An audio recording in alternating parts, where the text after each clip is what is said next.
Hi friends, मेरा नाम विकास कुमार है। आज हम बात करते हैं सेल के बारे में। आपको पता है कि एनटीपीसी की जो है वैकेंसी आ गई है एनटीपीसी की। और आपको पता है कि रेलवे की जितनी भी वैकेंसी आती हैं लगभग सभी में 10 से 15 के बीच में लगभग क्वेश्चन जो होते हैं वो साइंस के होते हैं। साइंस में तीनों सब्जेक्ट के होते हैं, फिजिक्स के भी होते हैं, केमिस्ट्री के भी होते हैं और बायोलॉजी के भी होते हैं। लगभग बायोलॉजी और केमिस्ट्री के जो हैं क्वेश्चन जो हैं वो थोड़े ज़्यादा होते हैं एज कम्पेयर टू फिजिक्स के। तो हम बायोलॉजी चैप्टर हमारा बायोलॉजी हम स्टार्ट करते हैं। आपके 10 ऐसे क्वेश्चन जो हैं बहुत ही महत्वपूर्ण क्वेश्चन हैं इसमें लिए गए हैं। आपको हम उसके बारे में बताएंगे। ये हमारा पहला चैप्टर है, पहला ही स्टार्ट किए अभी हमने सेल के बारे में। कोशिका इसे कहते हैं, कोशिका के बारे में हम बताएंगे। ये इम्पॉर्टेंट कुछ क्वेश्चन लिए हैं हमने जिसके बारे में आपको हम बताएंगे, ठीक है। और हमें पता है ये जो अभी तो स्टार्ट है, सेल के बारे में बताए हैं। सेल आप पता भी होगा, इसके लगभग आंसर भी आपके सभी पता होंगे, लेकिन जो पता है उसे और अच्छी तरीके से आप जानिए उसको और दोबारा इसे आप तैयार किए। हो सकता है क्वेश्चन इसमें से पूछ ले कि आप बहुत तैयार किए रहते हैं लेकिन फिर भूल जाते हैं, या फिर उसमें बैठते हैं, पेपर हॉल में बैठते हैं और फिर अचानक से आपको आता रहता है फिर भूल जाते हैं और ऐसा लगता है कि हमें ये याद है पर याद नहीं आ रहा, अभी अभी जस्ट अभी नहीं याद आ रहा है, याद था मैंने पढ़ा था। तो ये सारी समस्याएं आती हैं। तो इन्हीं सबको दूर करने के लिए हम एक शुरुआत से आपको बायोलॉजी की जो बहुत ही इम्पोर्टेंट क्वेश्चन है, बहुत ही महत्वपूर्ण जो क्वेश्चन है जो लगभग पूछे गए हैं रेलवे एनटीपीसी में, रेलवे ग्रुप डी में, लोको पायलट में, ऐसे जैसे क्वेश्चनों जहाँ से पूछे जाते हैं, जहाँ से लिए गए हैं, ऐसे उसी प्रकार से इम्पोर्टेंट क्वेश्चन जो है हम वन लाइनर के रूप में ला रहे हैं आपसे आपके पास। और आप ये आपका ये मतलब जो छोटे छोटे पॉइंट हैं जो बहुत ही मजबूत करेंगे आपकी। ठीक, चलते हैं हम स्टार्ट करते हैं। फर्स्ट क्वेश्चन जो हमारा है, पहला क्वेश्चन, उसके बारे में। पहला क्वेश्चन जो हमारा है वो है कोशिका की खोज किसने की।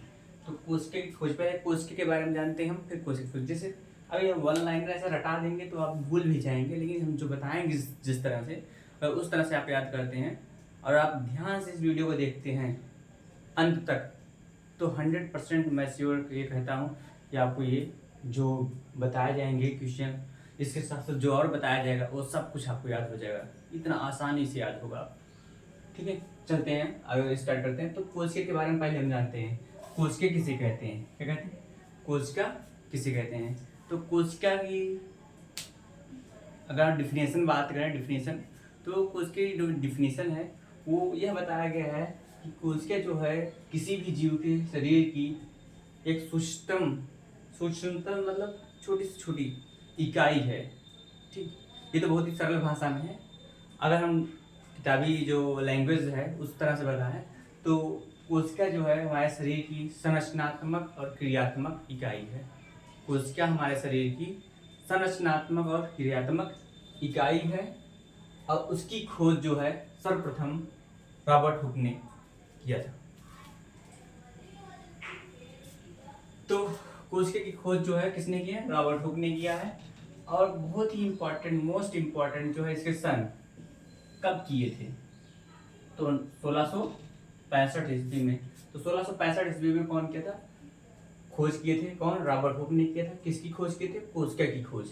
कोशिका क्या है, कोशिका हमारे शरीर की संरचनात्मक और क्रियात्मक इकाई है। ठीक, हम जीवद्रव्य की बात करते हैं। आप जीवद्रव्य क्या है, जीवद्रव्य जो है ये कोशिका के अंदर पाया जाता है, जिसकी उपस्थिति की वजह से ही कोशिका जीवित कहलाती है। ठीक, उसके अंदर पाया जाने वाला जो द्रव्य होता है उसे ही हम क्या कहते हैं, जीवद्रव्य। ठीक, ये जीवन का आधार है, इसे कहते हैं जीवद्रव्य। क्या कहते हैं, जीवन का आधार जीवद्रव्य को कहते हैं। और इसकी खोज जे.ई. पुरकिंजे 1939 ईस्वी में किया था। 1939 ईस्वी में किए थे। तो प्रोटोप्लाज्म इसे इंग्लिश में बोलते हैं, प्रोटोप्लाज्म। और जीवद्रव्य की जो खोज है वो जे.ई. पुरकिंजे ने किया। जीवद्रव्य के बारे में आपको बता दिए, जीवद्रव्य उसे कहते हैं जो कोशिका के अंदर पाया जाने वाला जो द्रव्य होता है उसे हम जीवद्रव्य कहते हैं। ये जीवन का आधार इसे बोला गया है जीवद्रव्य को। ठीक, अब हम चलते हैं, दूसरा भी हो गया हमारा, तीसरे की बात करते हैं। तीसरा जो क्वेश्चन है वो है कोशिका सिद्धांत किसने दिया था। ये बहुत ही इंपॉर्टेंट है। कोशिका सिद्धांत के बारे में, मतलब कोशिका के बारे में कौन बताया था, फिर उसके सिद्धांत दिए गए हैं। तो कोशिका सिद्धांत है वो दो साइंटिस्ट मिल के दिए थे, एक स्लाइडन और एक स्वान। स्लाइडन जो है ये आपके प्राणी जगत के वैज्ञानिक थे। किसके? प्राणी जगत, यानी जूलॉजिस्ट थे। और ये स्वान जो थे ये वनस्पति विज्ञान के साइंटिस्ट थे, जिसे हम बॉटनिस्ट कहते हैं। ये स्वान थे। तो स्लाइडन और स्वान ये क्या थे? कोशिका सिद्धांत के प्रतिपादक थे। ठीक। अब हम चौथा वीडियो जो है, चौथा जो लाइन है वो है कोशिका के प्रकार। कोशिका के प्रकार, कोशिका कितने प्रकार के होते हैं? ये तो बहुत ही सरल है, लेकिन फिर भी हम आपको बता देना चाहते हैं कि जो सरल होता है वही लगभग जब कोई पूछता है तो हम भूल जाते हैं। ठीक, क्योंकि उसे हम ज़्यादा वो नहीं, इम्पोर्टेंस नहीं देते। अरे यही तो हमें याद है, लेकिन वो अक्सर वो जो याद रहता है जिसको, वो बाद में वो भूल जाता है। ठीक, तो वही चीज़ है। तो इसके बारे में हम बता देते हैं। कोशिका के प्रकार, कोशिका दो प्रकार के होते हैं। कोशिका कितनी प्रकार की होती है? कोशिका दो प्रकार की होती हैं। कौन कौन सी? प्रोकैरियोटिक और यूकैरियोटिक। कौन कौन सी? प्रोकैरियोटिक और यूकैरियोटिक। इसे हिंदी में भी ऐसे ही लिखते हैं, प्रोकैरियोटिक और यूकैरियोटिक। डिफरेंस क्या है इसमें डिफरेंस यही जान लेते हैं थोड़ा सा, ज़्यादा नहीं। प्रोकैरियोटिक जो है बहुत ही प्राचीन कोशिका होती हैं। प्रोकैरियोटिक एज कम्पेयर यूकैरियोटिक, ये बैक्टीरिया, वायरस और साइनोबैक्टीरिया जैसे सूक्ष्म जीवों में पाया जाता है। सूक्ष्म जीवों मतलब जो हमें सूक्ष्मदर्शी के द्वारा देखे जाते हैं हम, उसे उसमें जो पाया जाता है सेल्स, उसे हम कहते हैं प्रोकैरियोटिक सेल। क्या कहते हैं? प्रोकैरियोटिक सेल कहते हैं। ठीक, अभी हम बात करते हैं यूकैरियोटिक के बारे में। तो यूकैरियोटिक जो कोशिका होती है वो कोशिका बहुत ही डेवलप्ड कोशिका होती है।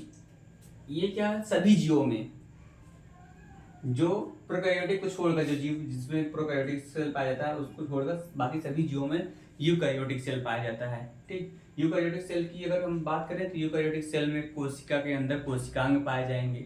ठीक, और केंद्रक पाए जाएंगे। ये इसमें केंद्रक नहीं पाया जाता है, ना तो कोई कोशिकांग पाया जाता है। कोशिकांग मतलब समझ रहे हैं ना आप? कोशिकांग मतलब होता है कोशिका के अंदर पाया जाने वाला अंग, कोशिका ग्रंथ। जैसे माइटोकॉन्ड्रिया हो गया। माइटोकॉन्ड्रिया जो है वो कोशिकांग है, क्योंकि कोशिका के अंदर पाया जाता है तो कोशिकांग कहलाता है। हरित लवक हो गए, या आप लवक कह सकते हैं, वो भी कोशिकांग है। गाल्जी का है, वो भी कोशिकांग है। जिसे हम सुसाइड बैग कहते हैं, उसका नाम क्या है? लाइसोसोम। उसे भी हम क्या कहते हैं? कोशिकांग कहते हैं। इंडोप्लाज्मिक रेटिकुलम, वो भी कोशिकांग होता है। तो ये सभी कोशिकांग जो है ये यूकैरियोटिक कोशिका में पाए जाते हैं, एज प्रोकैरियोटिक कोशिका में नहीं पाए जाते हैं। ठीक, और एक मोस्ट इंपॉर्टेंट जो है वो है केंद्रक। क्या है? केंद्रक। प्रोकैरियोटिक कोशिकाओं में जो है केंद्रक नहीं पाया जाता, एब्सेंट होता है। यूकैरियोटिक कोशिकाओं में केंद्रक पाया जाता है। बहुत ही सरल डेफिनेशन है, आपको हमेशा याद रखना चाहिए ये चीज़। बहुत ही सरल भाषा में बता रहे हैं, कोई ऐसा नहीं है कि बहुत ही हार्ड लैंग्वेज है, बहुत ही इजी लैंग्वेज है, आसानी से आपको याद करना है। ठीक, अगर आपको एक बार, दो बार, तीन बार ऐसे वीडियो देखेंगे ऑटोमेटिक आपको याद हो जाएगा। ठीक, आप कोई इसमें कठिन नया ऐसा नोट्स या ऐसा कुछ नहीं करना पड़ेगा। सिर्फ आपको वीडियो देखना है, ऐसे दो बार तीन बार से देख लीजिएगा, बस ऑटोमेटिक आपको याद हो जाएगा। ठीक, हम पांचवा जो क्वेश्चन है हमारा वो है सबसे बड़ी कोशिका। अगर देखी जाए इस पृथ्वी पर सबसे बड़ी कोशिका की बात कीजिएगा तो सबसे बड़ी कोशिका जो है वो शुतुरमुर्ग का अंडा है। क्या है वो? क्या है? शुतुरमुर्ग का अंडा जो है सबसे बड़ी कोशिका है। और उसी हिसाब से अब सबसे बड़ी कोशिका हमने देखा तो हमें ये भी पता होना चाहिए सबसे छोटी कोशिका क्या है। ठीक, सबसे बड़ी कोशिका की हमने पता किया कि शुतुरमुर्ग का अंडा होता है। तो सबसे छोटी कोशिका क्या है? ये माइकोप्लाज्मा।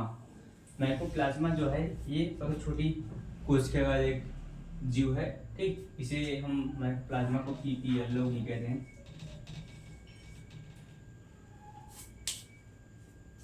अब सबसे छोटी कोशिका जो है वो कौन है? माइकोप्लाज्मा। सबसे बड़ी कोशिका शुतुरमुर्ग का अंडा है, ये सबसे बड़ी कोशिका है। PPLO का जो फुल फॉर्म है pleuro pneumonia like organism. Pleuro pneumonia like organism, तो वो है PPLO का फुल फॉर्म है, और इसी को माइकोप्लाज्मा को ही कहते हैं। ठीक, अब हम बात करते हैं सबसे लंबी कोशिका। अभी सबसे बड़ी हो गई, सबसे छोटी हो गई, अब हम बात करेंगे सबसे लंबी कोशिका के बारे में। ठीक, सबसे लंबी कोशिका जो होती है, लंबाई में सबसे लंबी कोशिका जो होती है वो तंत्रिका तंत्र की कोशिका होती है। किसकी होती है? तंत्रिका की कोशिका, तंत्रिका तंत्र की कोशिका होती है। उसे हम क्या कहते हैं? न्यूरॉन कहते हैं। क्या कहते हैं? न्यूरॉन। यहाँ पे न्यूरॉन लिखा गया है। न्यूरॉन जो है यही सबसे लंबी कोशिका होती है, और इसे नर्व सेल के नाम से भी जानते हैं। तो इन दोनों को आपको याद रहना चाहिए, क्योंकि नर्व सेल कहीं कहीं दिया रहता है कि शरीर की सबसे लंबी कोशिका क्या है, और ऑप्शन में ऐसे नर्व सेल लिखा रहेगा, न्यूरॉन लिखा रहे, तो आपको याद रहना चाहिए कि नर्व सेल, न्यूरॉन तंत्रिका कोशिका को ही कहते हैं। नर्व सेल और न्यूरॉन जो है वो तंत्रिका तंत्र की कोशिका को ही कहते हैं। अभी हमारा 8वां क्वेश्चन जो है उसको हम देखते हैं। 7वां हो गया, 6वां भी हो गया। 8वां क्वेश्चन जो है कह रहा है कि कोशिका झिल्ली की बात करें। देखिए, कोशिका भित्ति आप जानते होंगे। ठीक, कोशिका भित्ति क्या है? कोशिका की सबसे बाहरतम आवरण, सबसे बाहरी आवरण जो है वो कोशिका भित्ति कहलाती है, जो कोशिका को चारों तरफ से घेरे रहती है और उसे बाहरी आघातों से उसकी रक्षा करे। ठीक, किसकी? कोशिका की। वही होता है क्या? कोशिका भित्ति। कोशिका भित्ति यहाँ आगे हमने बताएंगे आपको। पहले कोशिका झिल्ली की बात करते हैं। तो किसी किसी जीवों में कोशिका भित्ति नहीं पाई जाती है, तो वहाँ कोशिका झिल्ली होती है। जैसे जंतु कोशिका में कोशिका झिल्ली पाई जाती है, न कि कोशिका भित्ति। पादप कोशिका में कोशिका भित्ति पाई जाती है। पादप कोशिका में क्या पाई जाती है? कोशिका भित्ति पाई जाती है। जबकि जंतु कोशिका में कोशिका भित्ति नहीं पाई जाती है, तो वहाँ पे जो पाई जाती है वो कोशिका झिल्ली रहती है। किसकी बनी होती है? लाइपोप्रोटीन की बनी होती है। किसकी? लाइपोप्रोटीन। लाइपो मीन्स होता है लिपिड, लिपिड मीन्स होता है वसा, प्रोटीन मीन्स प्रोटीन। तो वसा और प्रोटीन का बना होता है, उसे हम कहते हैं क्या? कोशिका झिल्ली। क्या कहते हैं? कोशिका झिल्ली। कोशिका झिल्ली किससे बनी होती है? तो लाइपोप्रोटीन की बनी होती है, वसा और प्रोटीन की बनी होती है। अब हम बात करते हैं कोशिका भित्ति के बारे में। कोशिका भित्ति जो है वो अभी आपको पता है, कोशिका की सबसे बाहरतम आवरण, सबसे बाहरी आवरण जो होता है, और किसकी बनी होती है? तो देखिए, ये अलग अलग जीवों में अलग अलग प्रकार से बनी होती है। अगर पौधों की बात करें, पादप कोशिका की बात करें, पादक कोशिका में सेलुलोज की बनी होती है। किससे? सेलुलोज की बनी होती है पादक कोशिका में। आपको पता भी होगा सेलुलोज की, क्योंकि ये बहुत ही ज़्यादा आप सभी लगभग बच्चे पढ़ाते हैं, जब टीचर पढ़ाते हैं तो बताते हैं कि पादप कोशिका जो होती है वो कोशिका भित्ति जो होती है सेलुलोज की बनी होती है। ठीक है। जबकि कार्बोहाइड्रेट की बात करें या काइटिन की, तो ये सूक्ष्म जीवों के लिए होता है। सूक्ष्म जीवों जैसे बैक्टीरिया में जो होता है उनमें कार्बोहाइड्रेट काइटिन की बनी होती है कोशिकाएं, कोशिका भित्ति बनी होती हैं। जब क्या होता है कि ये काइटिन जो होता है बहुत हार्ड होता है, बाहरी आवरण जो होता है बहुत ही मजबूत होता है। ठीक, जैसे इन्वायरमेंट हो, जब वातावरण है जब प्रतिकूल हो जाए उनके, ठीक विपरीत हो जाए, तो तब वो क्या होता है इन्हीं काइटिन के अंदर वो रहते हैं, जीवित रहते हैं। जब वातावरण उनके अनुकूल हो जाता है, जब वातावरण फिर उनके अनुकूल हो जाता है, तो वो फिर क्या होते हैं जनन प्रजनन करके अपनी जनसंख्या की वृद्धि करते हैं। ठीक है। अब लास्ट हमारा जो क्वेश्चन है वो है हमारा केंद्र की खोज किसने की? तो केंद्र की खोज जो है रॉबर्ट ब्राउन। देखिए, ये तो बहुत सरल है, हमें लगता है आपको भी पता होगा, ये बहुत सरल है, कोशिका की खोज और केंद्र की खोज। लेकिन इन्हीं में क्या होता है, बच्चे फंस जाते हैं। क्या होता है इनमें, इन दोनों में क्या होता है, जब पूछा जाता है तो ये रॉबर्ट ब्राउन और रॉबर्ट हुक में, इनको लगता है कि रॉबर्ट ब्राउन जो है वो कोशिका की खोज करता है, रॉबर्ट हुक जो है वो केंद्र की खोज करता है। तो इन्हीं में क्या है, डिफरेंस नहीं कर पाते। बट आपको याद रखना है कि जो रॉबर्ट हुक, पैंट वाले हुक जो हैं वो कोशिका की खोज किए हैं, और रॉबर्ट ब्राउन भूरे कलर वाले वो किसकी खोज किए हैं? केंद्रक की। ठीक है। तो जो भूरे कलर वाले जो रॉबर्ट हैं वो केंद्रक की खोज किए हैं, और जो हुक वाले हैं पैंट की वो क्या किए हैं? कोशिका की खोज किए हैं। ठीक। अब और एक इम्पोर्टेंस क्या है, और एक इम्पोर्टेंट ये है कि इनके सन भी बहुत पूछ जाते हैं, इनके सन भी बहुत पूछ जाते हैं, कब की खोज की गई है, कब खोज किए थे।